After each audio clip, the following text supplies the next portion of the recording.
This is not a civil war in Syria. That's probably the first thing we heard, and we heard it over and over again. It is not President Assad against his own people.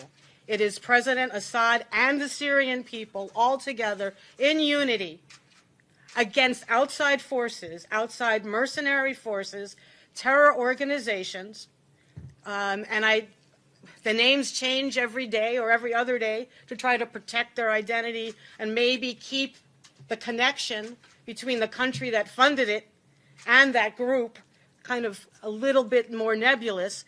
But there are groups, mercenary forces, supported by Qatar, Saudi Arabia, Turkey, the United States, and underneath it, Israel, the state of Israel.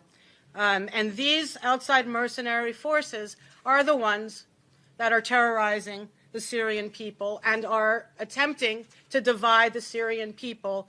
I remember when the U.S. invaded Iraq, our organization was against it well before the invasion ever began.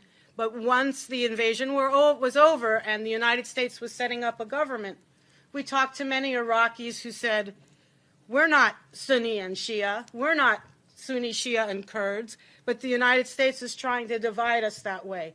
And we got exactly the same message when we were in Syria. We are Syrians, as Henry said before, whether you're Christian, Muslim, or other, you're Syrian, and that's one of the things that's enabled the Assad government to withstand 5+ years of this kind of outside attack.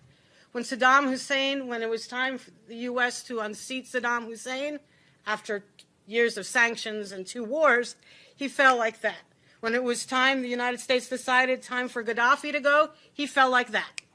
But when it was time, the United States decided it was time for Assad to go, he did not fall. And why?